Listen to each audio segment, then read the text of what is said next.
Welcome to Plan, Pack, Go and travel technology video we're putting together to talk about the kinds of technology and tools that we're going to bring on our extended trip to Ireland coming up.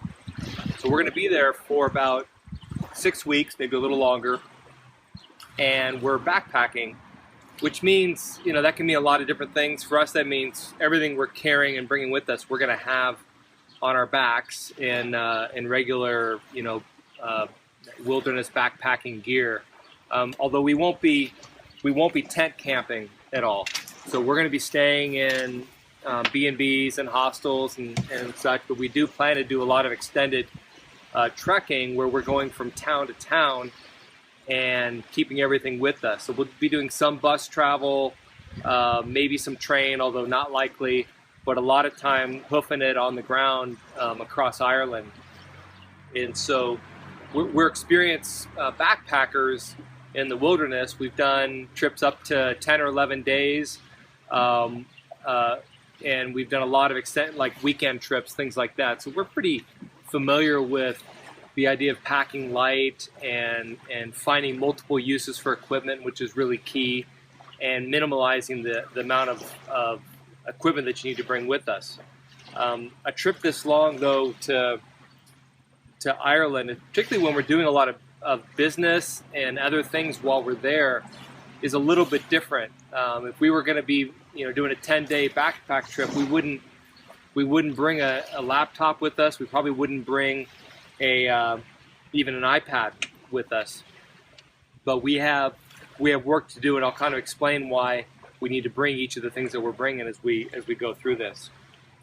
So first, I thought I'd talk about phones and staying in touch with the world, because that's something that a lot of people, I think, are challenged with when they go overseas. And I've done a lot of overseas travel, both on business and personally. And while it's very easy to stay connected while you're abroad, because by and large, the cell phone networks work across the globe, you have to be careful about how you do it, because you can end up spending a lot of money. So we've thought this through a lot, and Julie and I are both iPhone 6 users, and we rely on them for the apps and for email and for a lot of social media, even photography. It's really our go-to camera that we use. We're going to have iPhones with us, but we're on contract with Verizon, and that means it's a locked phone. If we're going to go travel in another country, we have to pay global roaming fees if we're going to use the cell networks overseas, and we don't want to do that. When I've done shorter trips, we've gone up to Canada for a short trip. If I've gone on business, we'll call up the phone company and say, I want to purchase the global roaming plan and pay up a little bit to get a reduced per minute charge on phone. But for 6 weeks, we're not really interested in spending that much extra money, and frankly, we don't want to spend a lot of time talking on the phone, and we don't feel like we need to be on the local cell network there to deal with that. So the first thing that I did to help us with that is I bought a Huawei mobile Wi-Fi station. This is it's similar to if you use a phone in a tethered mode to provide data for your for a laptop or any kind of Wi-Fi device. This is basically a mobile hotspot that connects through 3G or 4G networks that are available to provide internet bandwidth. It's easy to charge. And it has, what I really like about it is that it has a SIM card plug-in that you can put in where you just, I'll go ahead and do this. You pop off the back of the device and you take out the battery. This battery is actually kind of hard to take out, but I'll go ahead and just pop out the battery. And there's a spot for a SIM card right there. It's not in there right now, and I'll explain why.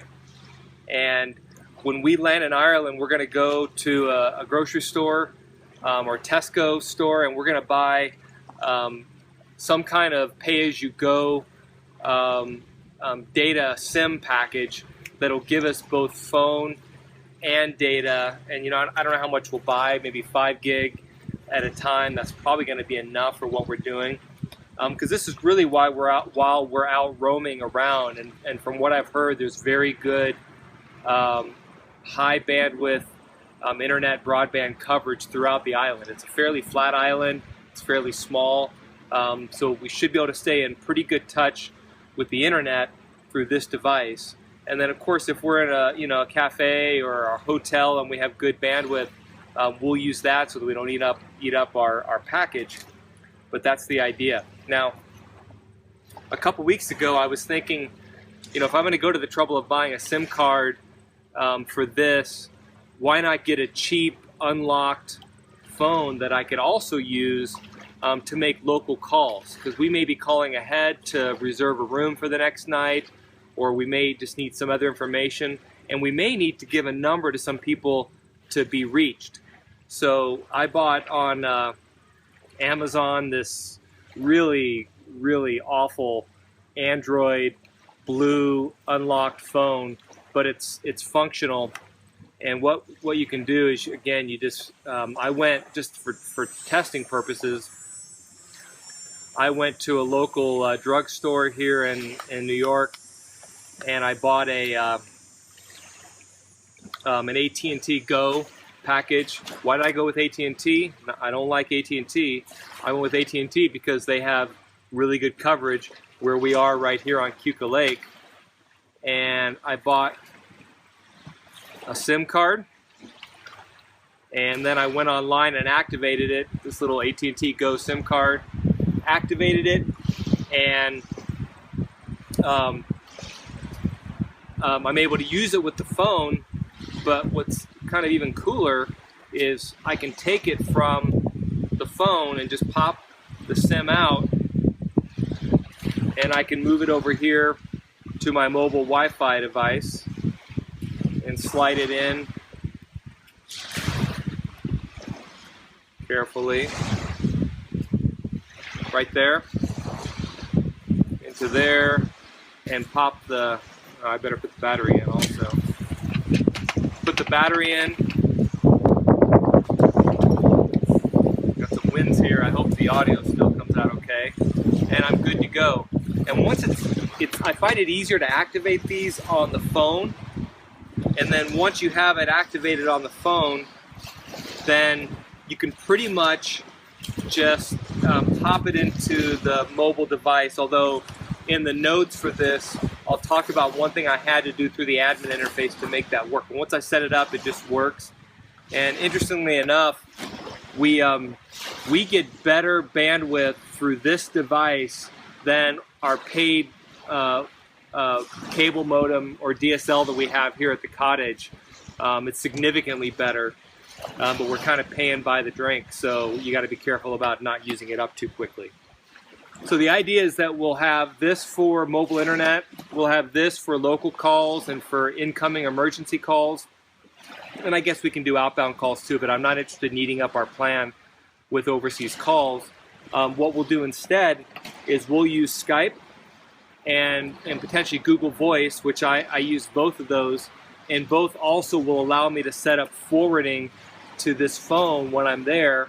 I don't know my number yet because I won't know that until I buy a card and activate it, but once I have that set up, then I'll be able to set up forwarding to send all the send calls to a number that we give out to people so that they can reach us in an emergency. If we're on Wi-Fi, one of the nice things is for our iPhones is that iMessage, which most of our family are on iPhones as well. And even in some cases, the cell phone stuff still works with forwarding, but it really does work with iMessage. We'll be able to just use that to resend and receive text messages, which is really how we stay in touch with so much of our family anyway. That I think that's going to end up being the best option for what we're going to be doing. I'm not having a Guinness yet because we're in New York, and in New York you drink either Yuengling from down south of Pennsylvania or Genesee, and I have a Yuengling. And if you're gonna go buy a phone, you just make sure you buy an unlocked phone, and you're gonna want one that's a GSM phone so that it's gonna work on the networks. All right, so enough on that. Laptop. Why are we bringing a laptop? Well, two main reasons. One is we're going to be doing a lot of writing. This is a MacBook Air. It's super lightweight. It has very, very good battery. The battery, if you use it properly, is probably going to last six plus hours. Julie and I are both going to be better at typing on the keyboard for this than we would be on an iPad or even an iPad with an external keyboard. And so with all the writing we're doing, both for the PlanPack Go site, but also some of the book work that we're going to be doing, we really want to have a full keyboard and a full computer. I'm also still working as an assistant coach over the fall, helping out with Sherwood football in Oregon, and I need a laptop to do film breakdown work. I can't do that on an iPad, even though the Huddle, the app that I use for football work, is on the iPad. It won't let me do the film breakdown that I need to do. I really need a laptop for that. So we need this. We have a nice sleeve for it, and we both have good waterproof dry bags that we keep inside our backpacks, where we can put things, bulkier things like this that really need to stay dry. I'll be bringing my iPad here. It gives us each kind of a more robust computing device to be working on if we're on a bus ride. Julie could be on the laptop, I can be on the iPad. I'm more comfortable typing and working on the iPad. Plus the iPad is also my reading device. So I use both the Kindle app and the iBooks app on this, and that's where, if I have books and so forth, that's where I'll be doing my reading. So that means we have to bring a charger for the MacBook, and of course we have to bring the Lightning-based chargers. But the great thing about this is that it's multi-purpose. It's going to work with my iPad Air, which is the first generation iPad Air. It'll work with both of our iPhones. So we'll bring two of the USB adapters and two of the cables. That'll be enough for the two iPhones plus the iPad. And then I'll also bring this cable, which I think this is a micro USB. I'm not sure what it's called, but it works with both the mobile Wi-Fi and it works with the unlocked phone, so we can use that to charge both of those. I'll have my my Beats headphones here, and I'm actually using that to record another audio track for this. I'm not going to move them around too much. That's my preferred kind of in-ear, and they're really lightweight in-ear headphone. I know it's the Beats Dre thing, and they're not awesome quality, but they've worked well for me. I can run in them. If I want to go out for a little walk in the morning by myself, that's where I would listen to a podcast or something like that. I'll bring a car charger. This has two USB ports in it.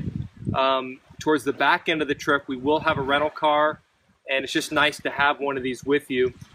And of course, I need to be able to plug adapt everything, and you don't need transformers, except in very rare situations, because pretty much every electronic device you can buy today is going to work from 110 volts up to 220 or even 250 volts.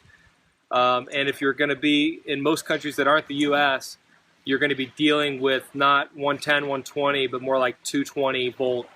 So all you need to do is adapt the plug. And so I've got two of the UK plug adapters, which will work both in Northern Ireland and Ireland. Two's enough. It's enough for our, for this and for our USB adapters, and we can always rotate if we need to. If I wasn't backpacking, I might bring a power strip also and plug that in, which will allow us to then plug in other chargers. I don't want to carry a power strip with me on this trip. So I'm going to start dumping these things in this awesome Sea to Summit 4-liter nano dry bag. And I used this when I went backpacking in New Mexico for a couple weeks. It's a great place to hold things that you just don't want to get wet and that you want to keep organized. So I pretty much just dump my electronics right into there, so I might dump all these things in there. And let's talk about photography for a little bit. So I do a lot of photography. I'm not a pro, but I've been shooting, consistently for 10 plus years. I've done a lot of sports photography. I do some senior portraits, things like that. And on a lot of these trips, I used to carry my big Canon kit, which was like a Canon DSLR with lenses, interchangeable lenses, and weight-wise, it might be anywhere from 5 to 8 pounds. And I don't want to backpack with that.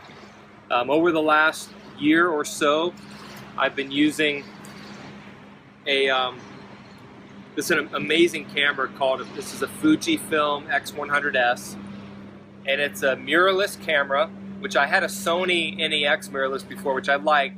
I like this more for a few reasons for travel. It's not an interchangeable lens, so the lens I've got here is the one I'll take, but it has fully manual controls. It does great in-camera JPEG photography. I used to shoot RAW and do a lot of processing. When I'm out traveling and I want to publish things quickly and I don't want to deal with really big 17 to 20 megabyte files, the JPEG files that come out of this are just fantastic. They do a really good job of rendering color, and the thing is super light. I also use this Black Rapid R-strap, which allows me to put it right over one shoulder. And I've been using this when I would shoot high school football games. I use the same thing with my Canon gear, and it just allows me to slide up, but then keep it right on my hip. And I'll wear this right over my backpack as long as the weather's good when I'm hiking. If I need to tuck it away, I've got a case that came with it, and within here, well, not within there, I've got a charger, and I have one extra battery. So if I'm shooting all day long, I might need both batteries, and then I can charge them overnight. And I'll have a couple extra SD cards. These are 16 gig cards. I don't like to get super big ones. These are plenty big, especially because I'm shooting JPEG files, but they're very high speed, which works great because I can slide these right into the side of the MacBook. And with this great adapter here, I can plug this into the lightning adapter, the lightning port on my iPad, and bring them right into the iPad. If I want to go really quick and publish, maybe Julie's using the laptop, I can edit. I like using the Picasa app from Google. Actually, it's probably called Google Photos now, I'm not sure, to edit. And I can publish right from there to our website or to Facebook or wherever I want to publish things. All right. So, let's talk about some low-tech things. I still think of this as technology. I'll still bring a notebook. I love the Field Notes brand, and I'll bring a good pen. Don't need to bring extras, because guess what? They sell pens in Ireland. You can buy them there. They're pretty advanced. So I have a notebook where I can write notes if I don't want to sit and type on the iPad or the laptop. Julie's kind of torn right now. She has a Kindle Paperwhite for reading, mostly fiction. But we tend to be pretty exhausted when we travel, like we're planning to travel, and she's not sure whether she's going to bring it. But I brought it out just so you could see it in case we decide to bring it. And then we're not going to bring many guidebooks, but one thing we will be bringing, because we're doing so much hiking, is we have these Rucksack Readers Causeway Coastway guides, which they call these ways. And think of it as just a trail that are really designed for trekkers that are going to go from town to town through scenic parts of Ireland. And the Causeway Coastway is in Northern Ireland up in County Antrim, and it's notable for the rugged sea coast that's there. There's this Giant's Causeway, which is really spectacular in terms of the geological formations that we can't wait to see, and we're going to hop over to this Rathlin Island. This is a pretty detailed guide with maps. They're light, and they have a weatherproof coating, so they're really good to walk around and they're safe to carry. So we'll bring probably 3 of these with us. We probably won't bring any other guidebooks. If we want to bring a guidebook, we'll probably load it right onto the iPad or a Kindle type device. You know, I think that covers it. I'll give some notes with this video about where to find some of these things if you want to look for them on your own. Oh, one other thing. I'll bring this little tripod. This works with both this camera here. It's not super durable, but you know, for doing group shots of Julie and me, it's perfect. Or if I want to do some landscape type work and I want to make sure I hold the camera still, I can make this work. I also have a grip that holds an iPhone, which I can't show you because it's holding my iPhone right now, which I'm filming with. But it's a great little Joby super lightweight tripod. It's not very robust, but it's good enough for what I'm doing. And like I said, I opt towards the lighter weight stuff. So that does it. Stay tuned. We're going to talk more about our planning for this trip. And obviously, as we're out there, we'll be sharing lots of notes and photos from the trip. And we can't wait to report back on that. Take care.